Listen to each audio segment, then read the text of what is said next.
Today, I'm gonna show you how Heavn0nevaeh made Worry Not Fawn, produced by Shirano and Kits. Nevaeh sent me the project file. I'm gonna break it down for y'all. I'm gonna show you the ins and the outs of the ambient preset she used on this. Basically, Nevaeh's main preset is used twice for the song. The reason being is because she does the stereo effect, okay? And this stereo effect can be achieved via plugins like Kilohearts I don't know. Back on track. Point is, she didn't do that for this, which is okay. She took her mix and recorded main layers twice. She panned one on the left, one on the right. Here are the vocals, no mixing on them, before I get into the mixing.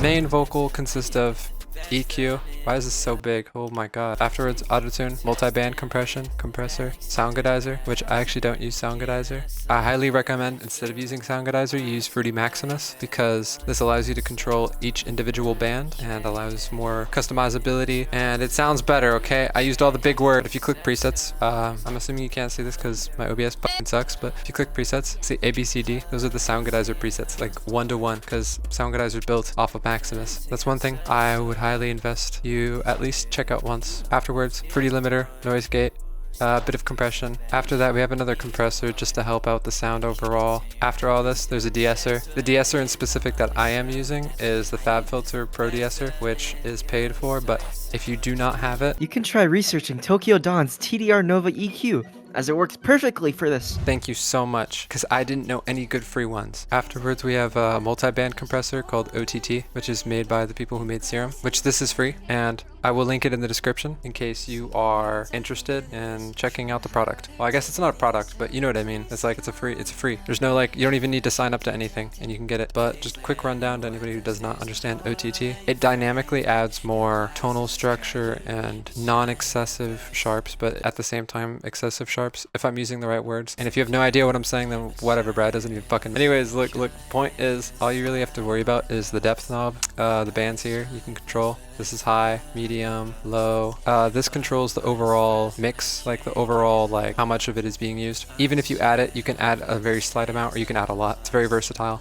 You can use it on instrumentals, you can use it on drum sounds, the list goes on. Afterwards, EQ. This is just like pushing a bit of the high, mid. In case you were interested, the auto-tune settings for this are on 25, flex tune on 10, and that's about it. I want to show you the before and after now for the main preset and show you the difference it makes, especially when you like actually mix your vocals. Who would have fucking known? Oh my god, what am I saying, bro? You finally got spinal cord after all these years. You finally got spinal cord after all these years.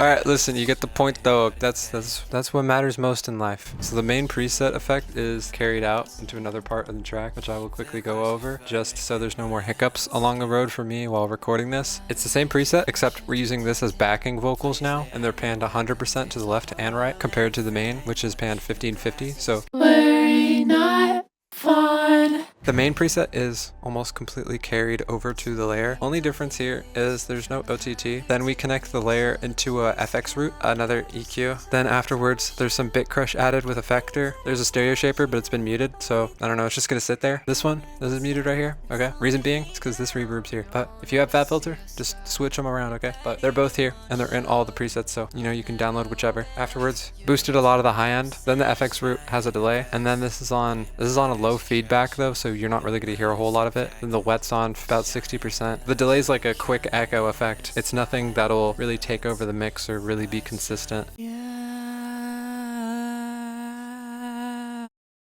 After all these years. Yeah. After all these years.